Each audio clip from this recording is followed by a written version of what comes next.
Where the legions went, a supply chain followed, and the sexual service sector of that supply chain included enslaved men serving soldiers whose access to any other form of sexual contact was limited by the conditions of military life. The empire exported not only Roman governance and infrastructure, but the Roman structure of organized commercial sexuality, along with everything else, the puer delicatus and the spectrum of arrangements. The most thoroughly documented male sexual role in Roman sources is the puer delicatus, the favored boy kept in a wealthy patron's household. Delicatus means something like precious or beloved, and the relationship had an emotional dimension that distinguished it from purely commercial transactions. Roman love poetry, addressed to pueri delicati, was a recognized literary genre.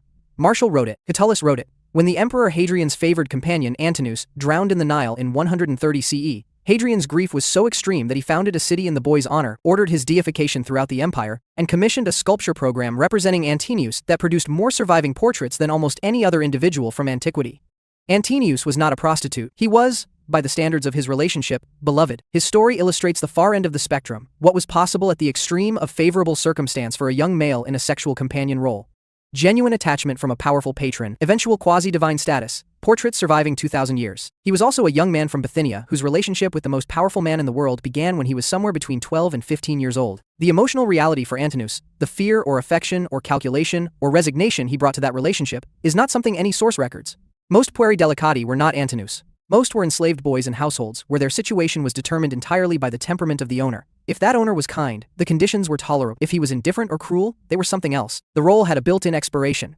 The premium was for youth, and youth ended. When a puer delicatus grew past the age the Roman preference specified, roughly early adolescence, his social function in the household changed. He might be set to other tasks, sold, freed, if the relationship had developed genuine attachment, or simply reclassified into whatever economic use remained available for a young man with no training in any trade, no civic standing, and the implicit mark of what his earlier years had involved.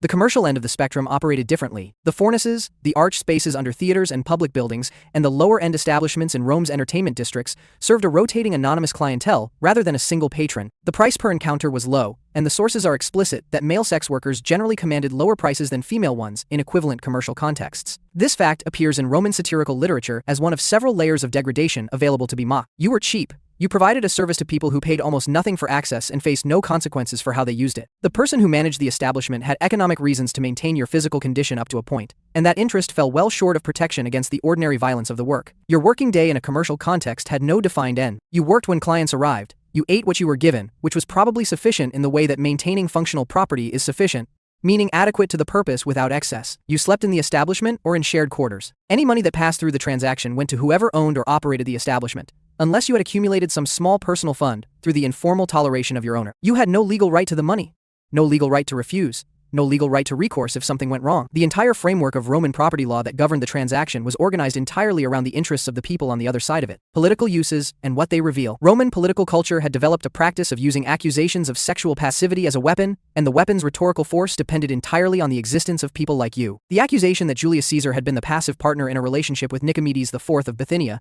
was so persistent that Caesar's own soldiers sang a song about it during his Gallic triumph. Caesar dismissed it repeatedly. His enemies returned to it throughout his career.